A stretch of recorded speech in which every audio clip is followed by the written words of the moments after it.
Hello friends, तो आज बनाएंगे घर पे बहुत ही आसान तरीके से छोले और भटूरे। तो देख सकते हैं जैसा कि भटूरे हमारे एकदम फूले फूले बनेंगे और इन छोले और भटूरों का टेस्ट किसी भी रेस्टोरेंट और ढाबे से कम नहीं होता, बल्कि उससे भी अच्छा टेस्ट आता है। एक बार घर पे बना के देखिए। तो 1 कप चने को मैंने रात भर पानी में भिगोकर रख दिया था। तो छोले हमारे रेडी हैं, देख सकते हैं बहुत ही अच्छे से ये छोले भीग चुके हैं। अगर आप रात पे नहीं भिगा रहे हैं इनको, तो आपको इन्हें लगभग 10 से 12 घंटे भिगो कर रखना है, तभी फूलेंगे ये अच्छे से।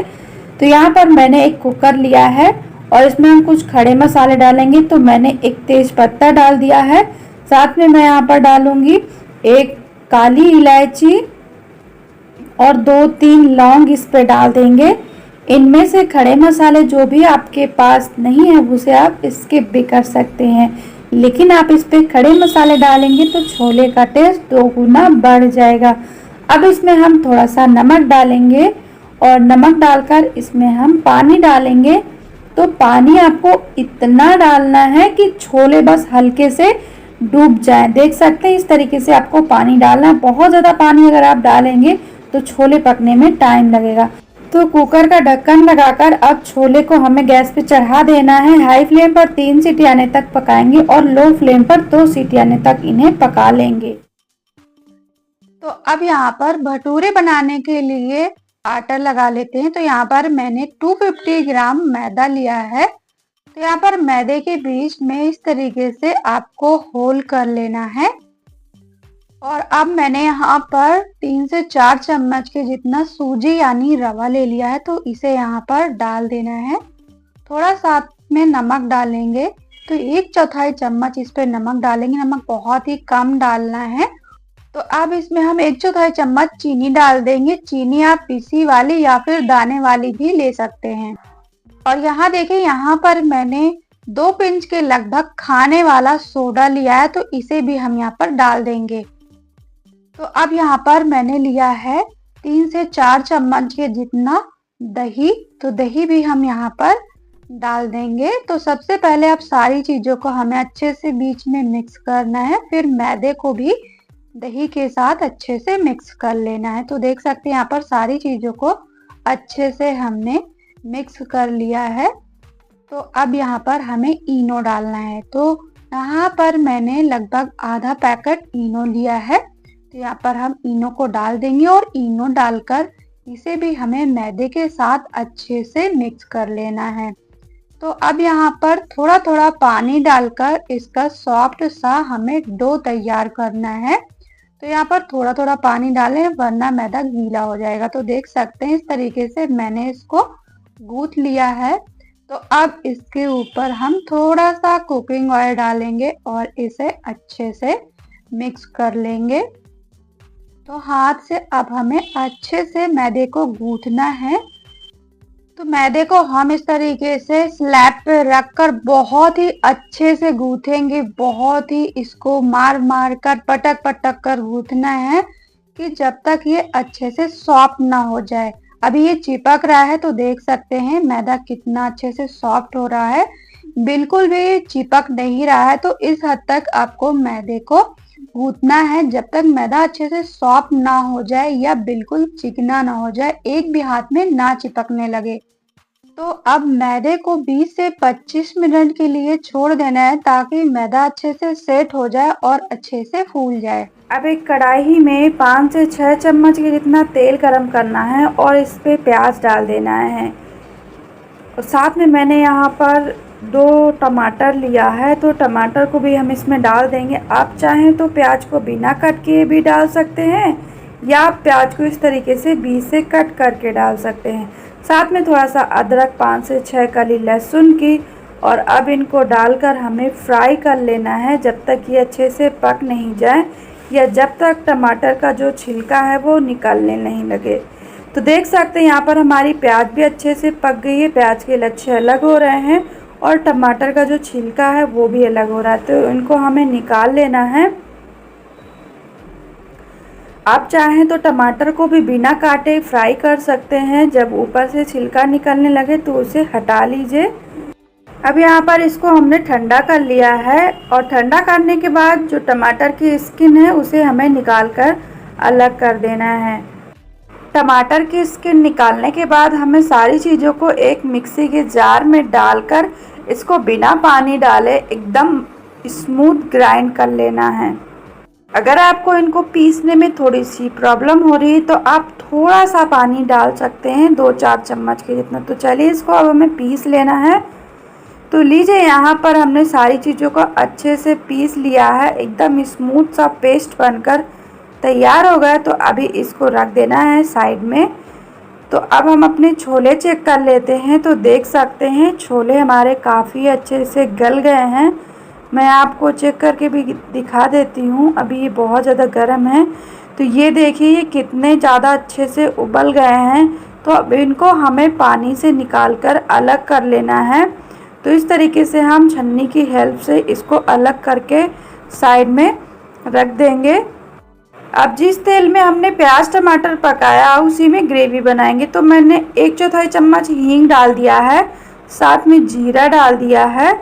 इनको हमें फ्राई कर लेना है। जैसे ही ये चीज़ें फ्राई हो जाएंगी, यहाँ पर एक मीडियम साइज की बारीक कटी हुई प्याज डाल देना है और प्याज डालकर हमें इसे गोल्डन ब्राउन होने तक पका लेना है। तो लीजिए यहाँ पर हमारी प्याज अच्छे से पक चुकी है। अब इसमें मसाले डालेंगे। तो आधा चम्मच मैंने यहाँ पर हल्दी पाउडर डाल दिया है, 1 चम्मच धनिया पाउडर डालेंगे, 1 चम्मच यहाँ पर काश्मीरी लाल मिर्ची डालेंगे। साथ में मैंने यहाँ पर तीखी वाली लाल मिर्ची थोड़ा सा डाल दिया है, 1/4 चम्मच के जितना। मिर्च आप अपने हिसाब से कम ज़्यादा कर सकते हैं। जब मसाले डालें तब गैस को बंद कर देना है, उसके बाद ही आपको मसाले डालना है, वरना मसाले जल जाएंगे। अब इसके बाद यहाँ पर हम अपना प्याज अदरक लहसुन टमाटर का पेस्ट डाल देंगे। और जब हम ये पेस्ट डाल रहे हैं यहाँ पर हमें गैस को ऑन कर लेना है। अब इस पेस्ट को डालने के बाद मिक्सी के जार में थोड़ा सा पानी मिक्स करके डाल देंगे। देख सकते हैं इस तरीके से आपको इस पर थोड़ा सा पानी भी डाल देना है, इससे हमारा मसाला भी अच्छे से पक जाएगा। अब इसको हमें अच्छे से मिक्स कर देना है, गैस के फ्लेम को मीडियम करना है। अब इस सब्जी को अलग सा टेस्ट देने के लिए हम इस पर थोड़े से बारीक कटे हुए टमाटर डाल देंगे।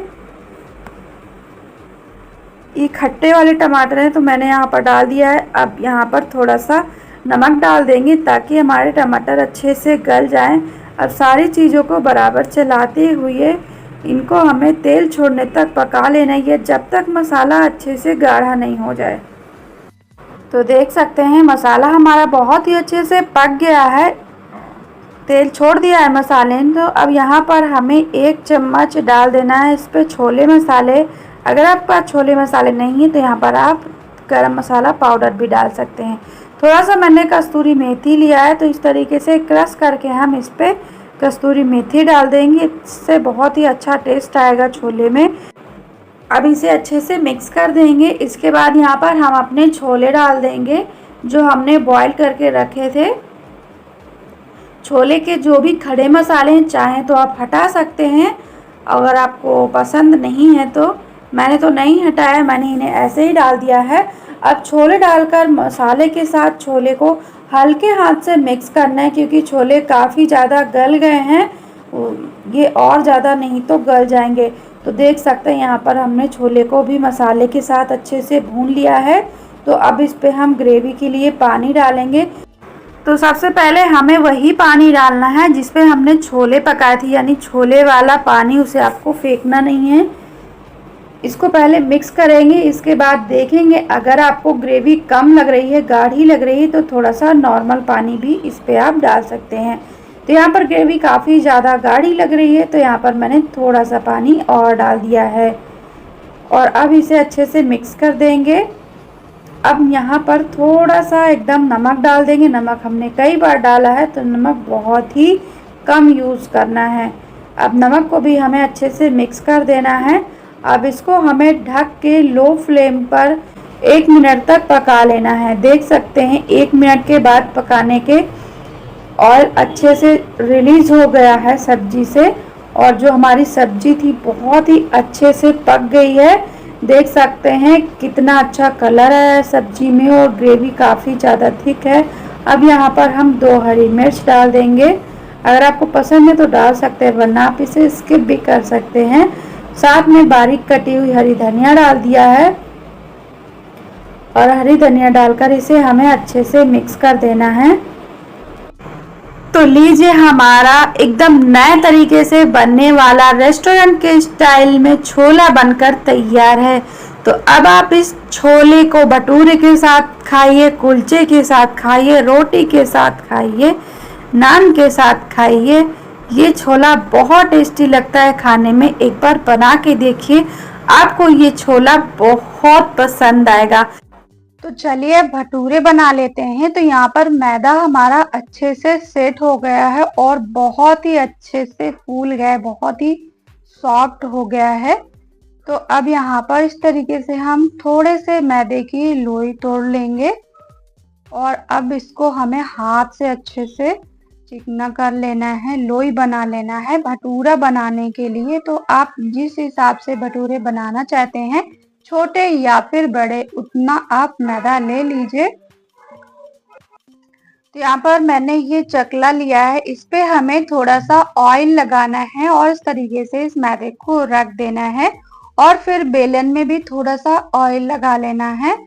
तो अगर आप बिना सूखा आटा लगाए नहीं बेल पा रहे हैं तो आप थोड़ा सा सूखा मैदा भी लगा सकते हैं। वैसे इसे बेलना बहुत ही आसान होता है, बिना मैदा लगाए भी ये आसानी से बेल जाता है। तो इस तरीके से हमें इसको बेल लेना है। तो बहुत मोटा नहीं करना है, ना ही बहुत ही ज़्यादा पतला रखना है, मीडियम साइज का आपको इसको बेलना है।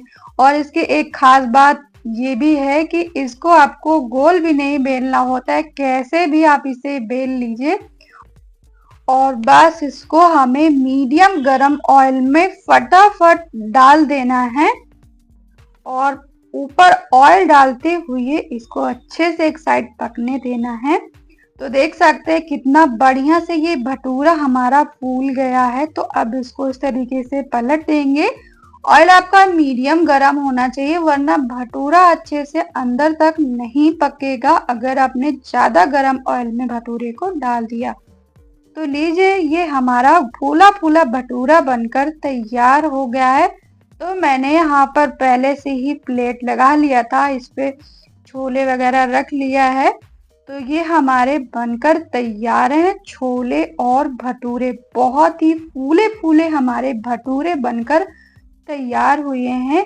एक बार आप इस तरीके से भटूरे और छोले घर पे बनाएंगे ना, तो मैं यकीन के साथ कह सकती हूँ कि आप रेस्टोरेंट का नहीं बल्कि घर पे छोले भटूरे खाना पसंद करेंगे।